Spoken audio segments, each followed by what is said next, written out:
Assalamualaikum warahmatullahi wabarakatuh. Tabib pun. Halo Bapak Ibu hebat dimanapun berada.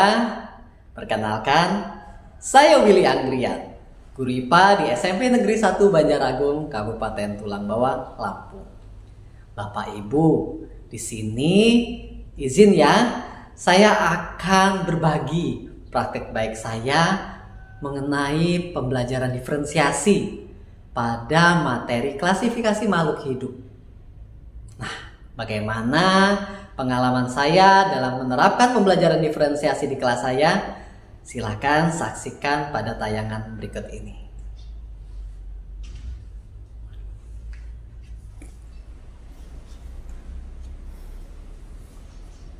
Bapak Ibu, pernahkah Bapak Ibu mendapati di kelas Bapak Ibu semua ada siswa yang memiliki kemampuan yang cepat dalam memahami pembelajaran, ada yang lambat, ada pula yang berbeda-beda minat belajarnya.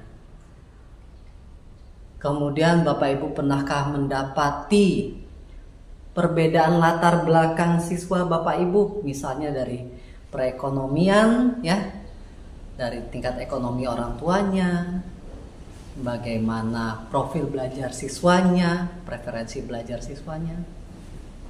Ya, Bapak Ibu, itulah yang juga saya alami di sekolah saya, terlebih di kelas saya.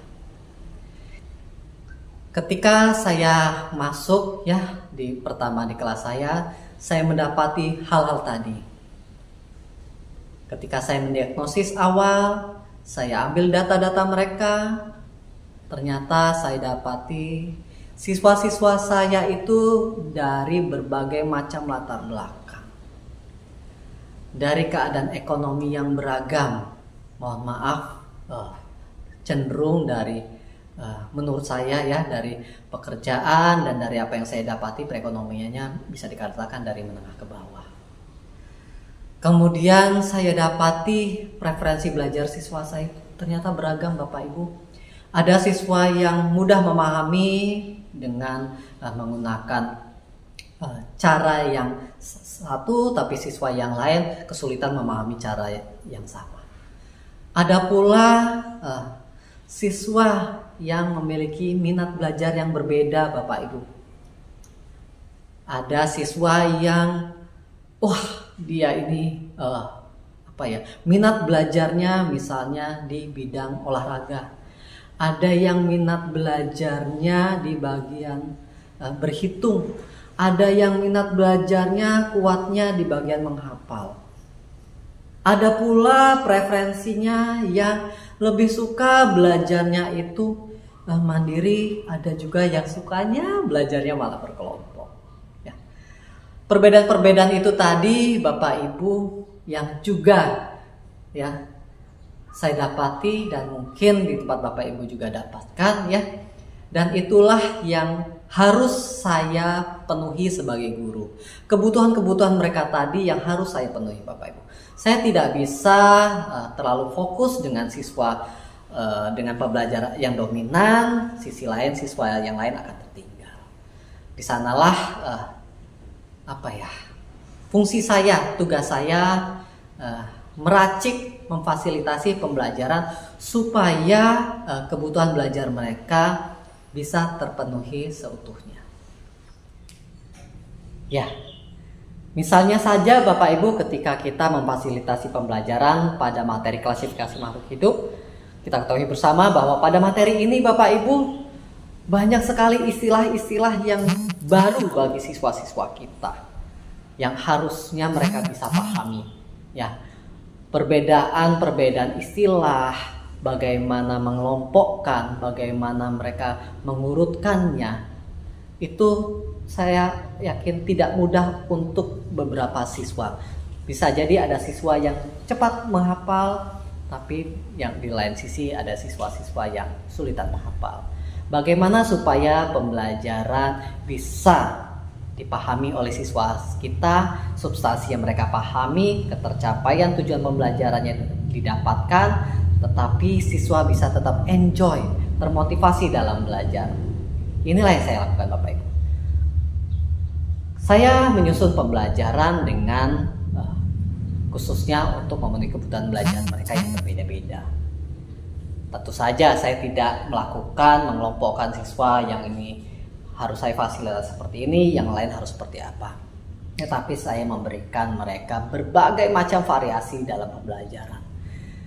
Misalnya saja, saya memanfaatkan teknologi, Bapak Ibu. Ketika memanfaatkan teknologi, mohon maaf mungkin di daerah saya siswanya masih masih asing, masih jarang sekali mendapatkan pembelajaran yang memanfaatkan teknologi. Ketika mereka saya fasilitasi pembelajaran dengan teknologi, mereka bisa lebih tertarik ya. Ketika saya tampilkan slide-slide yang menarik, video-video yang menarik, video contoh nyata di lapangan seperti apa ya.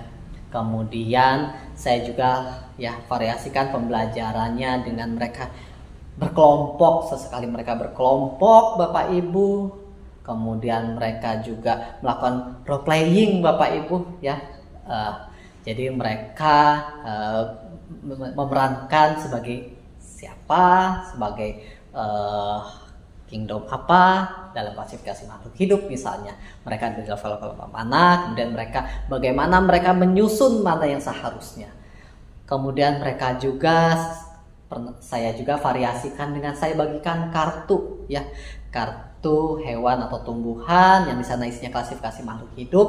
Kemudian saya bagikan mereka, kemudian secara bergantian saya sebutkan kartu saya ya.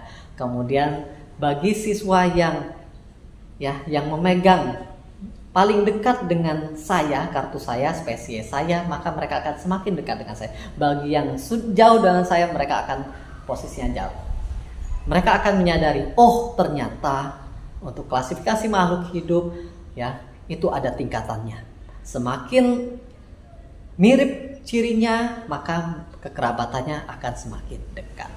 Disitulah Bapak Ibu saya berupaya supaya murid saya, siswa saya tetap gembira dalam belajarnya. Belajarnya asik, tentu saja dengan yang saya sebut sebagai ragam gawi. Artinya mereka bekerja sama juga, berkelompok dengan berbagai macam aktivitas gawi ya Bapak Ibu, gawi, kegiatan aktivitas. Misalnya ketika mereka berkelompok, mereka juga perlu Bapak Ibu saya perkenalkan berkelompok. Jadi siswa yang individu pun saya juga fasilitasi dengan pembelajaran ketika tadi mereka memegang kartu mereka masing-masing.